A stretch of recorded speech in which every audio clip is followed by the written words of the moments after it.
Alô, pessoal da Filosofia da Educação, tudo bem? Então, gente, eu fiquei bastante desanimado com o fato da nossa webconferência não ter dado certo, né? Embora vocês já tenham o vídeo da webconferência do semestre passado disponível, ali eu trato vários assuntos que interessam, tá? Então, certamente vai ajudar vocês. Mas eu acabei ficando um pouco desanimado, porque queria abordar bastante o trabalho, assim, a unidade 4 do nosso livro didático, falando sobre as pedagogias progressistas, tá? Então eu acabei de botar um mural para vocês agora sobre a unidade 4 para tentar ajudar um pouco. E aí eu resolvi gravar esse vídeo rapidinho falando um pouquinho mais sobre as ideias de Paulo Freire, tá?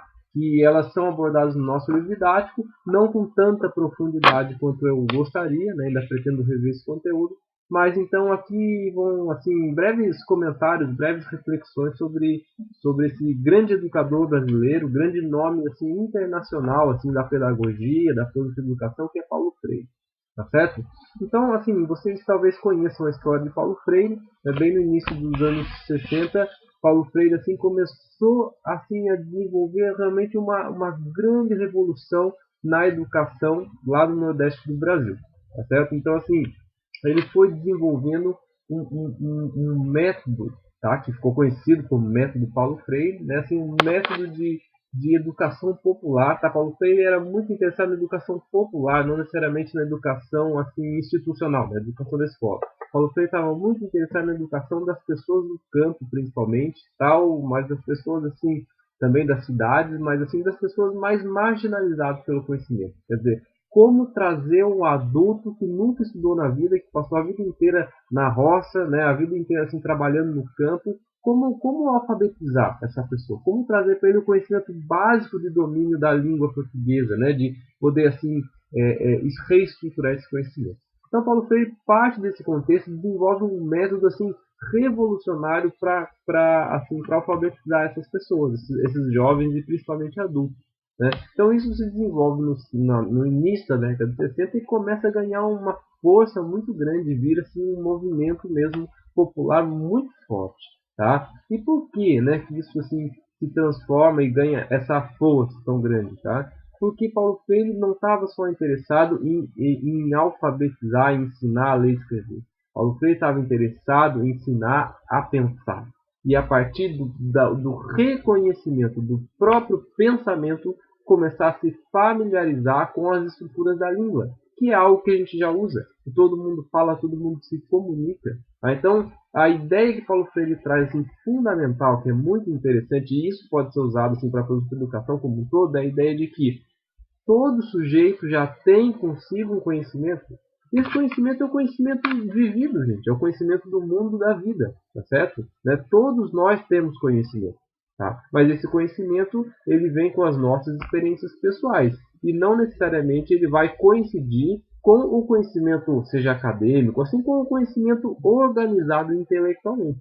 Tá? Então, muitas pessoas são excluídas do conhecimento que é organizado intelectualmente, mas isso não quer dizer que não sabem nada. Né? Então, Paulo Freire vem com essa nova perspectiva e é uma perspectiva que se encaixa totalmente, né, assim, na mentalidade da pedagogia progressista, tá certo? Da crítica das pedagogias históricos-sociais às demais correntes pedagógicas que nós estudamos, assim, a pedagogia tradicional, também a escola nova. De alguma maneira, Paulo Freire também é entendido como uma escola novista no seu tempo, quer dizer, trazia muitas das ideias da escola nova, mas o negócio dele era educação popular, tá? E educação assim engajada assim socialmente e politicamente. Então, por isso não dá para dizer que Paulo Freire é da escola nova. Paulo Freire realmente é alguém das pedagogias progressistas.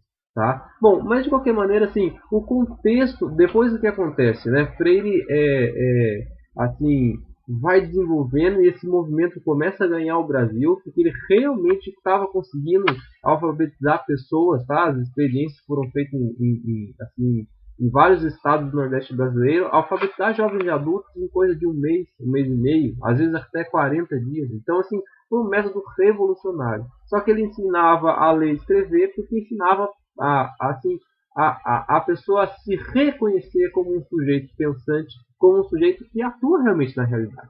Então, são esses aspectos que me interessa aqui chamar a atenção para vocês, mais do que a história de Paulo Freire. Né? Depois veio a ditadura militar, Paulo Freire foi exilado, passou um tempo no Chile, depois viajou para a Europa, tá? Assim, e lá, assim, nesse exílio foi que ele desenvolveu seus principais trabalhos, né? A Pedagogia do Oprimido, que é um livro interessantíssimo de ser lido, tá? Né? E antes dela ainda a Pedagogia como Prática de Liberdade, que é outro assim livraço de Paulo Freire, vale muito a pena ler.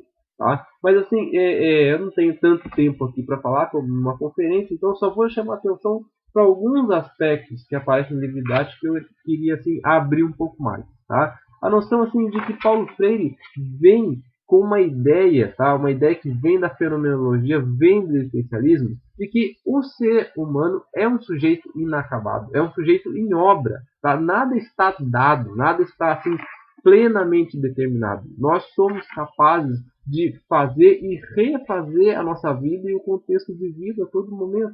Tá? Então Paulo Freire abre os olhos, né, para os educadores, para os educandos também, tá? A partir da noção de que a educação é assim a abertura, né? E essa abertura se dá no encontro dos sujeitos, aí vou dizer nas palavras de Freire mesmo, mediatizados pelo mundo.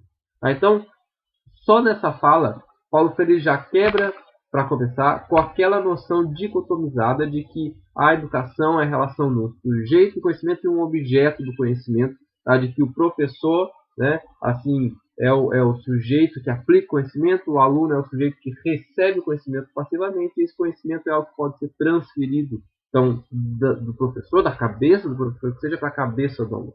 Paulo Freire vai chamar isso de educação bancária. É como se a gente fosse o professor estivesse depositando num banco, quer dizer, que é a mente do aluno, um conhecimento pronto que o aluno tem que guardar, tem que memorizar. Infelizmente, grande parte da nossa educação ainda funciona nesse tema, né? E acho que a luta da pedagogia progressista é justamente para romper com esse tipo de conceito. Porque Paulo Freire vai dizer o seguinte: o aluno só aprende, só se desenvolve quando ele percebe que esse conhecimento está com ele, faz parte da vida dele, e ele atua, ele constrói esse conhecimento. Aí chama atenção para vocês essa noção de construtivismo, tá? Essa noção de que vem com Piaget, que vem com vários outros teóricos, né? De que assim o ser humano constrói o seu próprio conhecimento. Então, Freire vai trazer essa ideia de que o ser humano é um ser em acabamento, um ser que está se construindo e que o conhecimento, então, ele tem que ser inserido de acordo com a vida prática. Então, é preciso ir ao contexto do educando, ir ao contexto daquele que está aprendendo e, nesse contexto, né, assim, encontrar os temas geradores, quer dizer, os temas capazes de despertar, né, um interesse, uma curiosidade, e aí sim é possível falar em educação. Né? Porque aí sim você está tocando na realidade do aluno, né? E fazendo com que ele comece a formular, comece a se interessar, comece assim a mexer com os instrumentos teóricos que todos nós temos, né? De alguma maneira. Assim, todos nós temos predisposição para os pensamentos, para a linguagem. Isso só precisa ser assim, ser familiarizado com isso. Então, assim, a educação de Freire, assim, alguns elementos muito importantes são esses, né? A ideia de que o homem é um ser de relações, é um ser que está aberto à realidade. E a educação deve sim fazer com que esse ser se reconheça como um sujeito na realidade, um sujeito onde algo não está dado, né? Então, assim, o ser humano como um ser inacabado, tá certo? Assim, alguém que pode mudar, que pode transformar o seu entorno. Então vocês percebem assim, as implicações políticas que esse tipo de abordagem com o homem do campo, aquele homem que assim, foi bastante oprimido naquela situação de dono de terras e empregados, etc., como isso começa a mexer, começa a transformar e se torna assim, bastante perigoso por aquele status quo, né, por aquela estrutura social que já está determinada. Então Paulo Freire era um revolucionário, mas eu, pelo menos no meu modo de ver, era um revolucionário que não era assim partidarista, né? Um revolucionário que só realmente estava bastante interessado assim, na libertação do ser humano, na libertação do ser humano como ser oprimido, né? Na libertação da alienação. E ele acreditava que a educação era justamente esse caminho para sair da alienação. Tá? Gente, eu meio controlando o tempo assim, não adianta, né? Já estamos com quase 10 minutos, o vídeo acaba ficando muito pesado, tá? Eu não falei nada de objetivo, mas assim, encerrando, Paulo Freire vai diferenciar sua pedagogia do que ele chama de educação bancária. Educação bancária tem a ver com a pedagogia tradicional, a noção de que o professor fala, o aluno aprende e o aluno tem que reproduzir aquilo que o professor falou. Né? Freire vai dizer o seguinte, olha, Educação mesmo é quando o aluno assim introjeta o conhecimento, né? E com as ferramentas que ele tem, que ele vai desenvolver, ele é capaz de reconstruir esse conhecimento. Então, assim, a própria noção de ensino que ele faz das letras mesmo, ensinando as pessoas a lerem, ia nessa direção. Primeiro trabalhava com os fonemas, com os sons, não com a estrutura teórica de uma união entre letras, entre vogais e consoantes, né? Dizia para ele assim, para que eu ensinar no primeiro dia de aula para um analfabeto já adulto, né? O que é uma vogal, o que é uma consoante? Percebem que isso já são conceitos, né? As pessoas não estão familiarizadas com conceitos, né? Agora, você pode ensinar o que é um som, né? E pode ensinar como esse som se articula e como que as palavras saem desse som. Né? Então, Paulo Freire trabalhava com temas geradores, né? Pegava, por exemplo, um tijolo, né? E mostrava para a turma. E começava ali um diálogo. Tá? Então, vem outro aspecto importantíssimo da pedagogia freiriana, que é o aspecto dialógico da educação. Tá? Paulo Freire vai dizer o seguinte, olha, a educação se dá no diálogo, se dá no encontro entre sujeitos. Esse sujeito é o professor e é o aluno. Tá? Então, o diálogo é a fonte geradora de educação para Freire.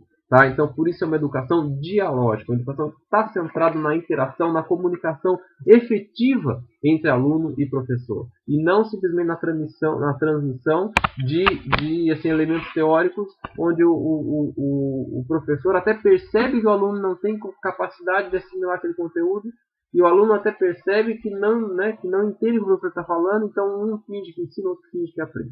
Infelizmente, isso ainda acontece na nossa educação. Eu acho que é assim, um elemento a ser batalhado, a ser rompido, né, a ser deixado para trás em favor de um novo tipo de educação. Nesse sentido, eu sou bastante partidário, concordo bastante com as ideias freirianas. É óbvio que também há críticas ao pensamento de Freire, e isso não pode ser deixado de lado. Ele fez, né, elaborou todo o seu pensamento na década de 60, 70, 80, assim, principalmente como reação, né, a ditadura. Então ele também assume bastante a análise marxista da sociedade, né, como opressores e oprimidos.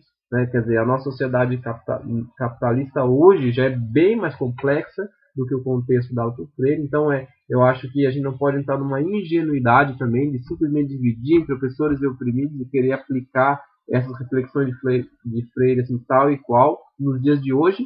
Eu acho que nós temos uma situação social assim, mais complexa ainda, né? Mas de qualquer maneira, assim, os pressupostos gerais da pedagogia freiriana são assim, extremamente válidos e dão assim, uma discussão muito frutífera em filosofia da educação.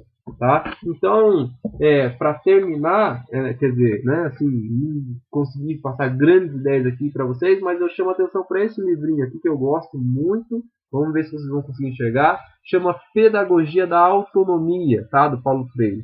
E ali ele está, aqui já é um livro já mais do final da sua carreira, onde ele está realmente assim trabalhando assim diretamente já pensando em professores na escola. Então só os tópicos dos capítulos, né, assim já explicitam muito das ideias de Freire. Então como encerramento eu digo para vocês, olha assim, capítulo 1, não há docência sem licença. Quer dizer, não tem professor sem aluno, gente. O professor não pode ser aquele magistrocentrismo, né? Onde só o professor fala, só o professor tem conhecimento. Quer dizer, o aluno é um sujeito que está ali também. E isso é um encontro de pessoas que estão todas no mundo. Né? Então, assim, ele vai dizer o seguinte, ó, ensinar exige rigorosidade metódica do professor, exige pesquisa, quer dizer, o professor é um pesquisador, e exige respeito aos saberes dos educandos. Tá? Então, assim, eu acho esse livro muito bonito, assim, muito legal de ler. Se vocês puderem ler A Pedagogia da Autonomia, é um livro bem curtinho, que você lê rapidamente. Né? Então, ele diz assim, olha, sem respeito aos saberes do educando, o professor passando por cima da ideia de que o aluno já traz consigo conhecimento, não tem como ter interação verdadeira, entende, gente? De verdadeiro diálogo. Né? Tá? Então, ele diz assim, ó, ensinar exige criticidade. Ensinar exige estética e ética. Né? Ensinar exige assim, a corporificação das palavras pelo exemplo. Olha só que conceito, mais um conceito lindo, assim, um conceito bonito de ser trabalhado. Né? Como é que você ensina aquilo que você não é, aquilo que você não pratica, que autoridade você vai ter para fazer com que o seu aluno, ou seu filho, ou sua família, ou qualquer um, assim, né, bote fé no que você está falando. Tá? Então, por aí vai. Tá? A gente teria tantas coisas para falar, né? Mas eu fico por aqui. Vou deixar esse videozinho para vocês aí com cerca de 15 minutos. Tá? Assim, vale a pena dar uma lida em Paulo Freire, deixar um pouco aquele preconceito que eu sei que, assim, às vezes a gente é de fora, que Freire é um socialista, revolucionário, pegou as ideias de Marx ali e quis fazer. Não, assim, tentar tirar a essência mesmo assim dos ensinamentos freirianos, e isso serve muito para a filosofia da educação.